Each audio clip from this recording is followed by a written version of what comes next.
Assalamualaikum warahmatullahi wabarakatuh. Mahasiswa yang saya banggakan, berjumpa lagi dengan saya Ibu Suciati Mu'anifah dalam mata kuliah audit kinerja. Dan pertemuan kali ini saya akan membahas bab kelima, yaitu audit manajemen, audit operasional, dan audit kinerja. Audit manajemen sering disebut sebagai audit operasional karena melihat dari segi definisinya bahwa audit manajemen merupakan pemeriksaan dari suatu organisasi dalam semua aspek kegiatan manajemen, dari yang paling tinggi sampai yang bawah, sampai dengan ke bawah, dan pembuatan laporan audit mengenai efektivitasnya, profitabilitasnya, dan efisiensi kegiatan bisnisnya.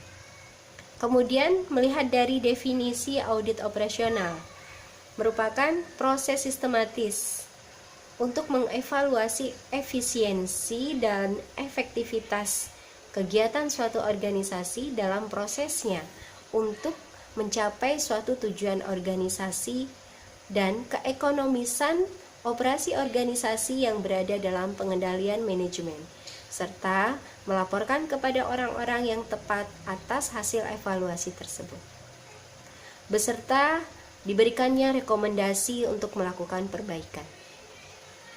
Selanjutnya, definisi dari audit kinerja. Audit kinerja sendiri memiliki definisi sebuah audit dalam rangka mendapatkan gambaran mengenai kinerja sebuah organisasi atau perusahaan secara keseluruhan. Gambaran atau ruang lingkup sebuah kinerja sebuah organisasi. Baik, dalam audit kinerja atau performance audit ini lebih menekankan kepada aspek kebutuhan organisasi dalam meningkatkan proses bisnis dan memenangkan kompetisi. Kompetisi dalam hal ini adalah kompetisi di mana profesionalitas dari kinerja karyawan maupun divisi-divisi yang ada dalam entitas tersebut. Kemudian ada beberapa langkah-langkah dalam perencanaan audit manajemen. Yang pertama yaitu pengumpulan fakta dan dokumentasi informasi terbaru.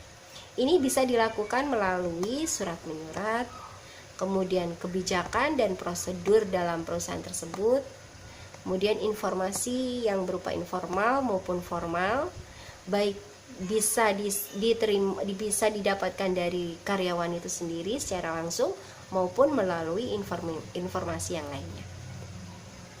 Langkah perencanaan audit manajemen yang kedua yaitu riset dan analisis atau riset dan analisa.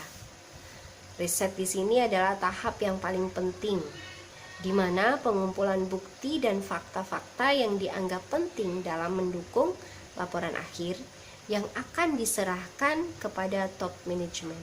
Jadi sebelum kita melangkah ke tahap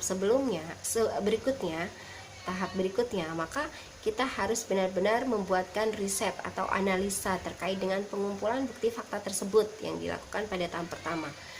Nah, kenapa tahap ini dikatakan penting? Karena dari pengumpulan bukti dan fakta yang sudah diperoleh, ini sangat mendukung untuk melanjutkan yang namanya laporan akhir yang akan diserahkan kepada top manajemen. Kemudian yang ketiga yaitu tahap terakhir adalah laporan. Setelah melakukan pengumpulan fakta, dokumentasi, kemudian riset dan analisa, lalu yang terakhir adalah laporan. Hasil inilah yang meliputi ringkasan atas pekerjaan yang dilakukan, gambaran mengenai ruang lingkup pekerjaannya, kemudian rincian mengenai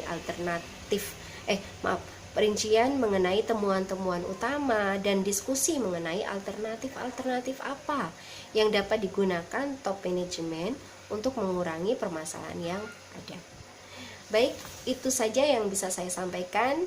Mohon maaf dari saya pribadi, semoga ilmunya bermanfaat. Assalamualaikum warahmatullahi wabarakatuh.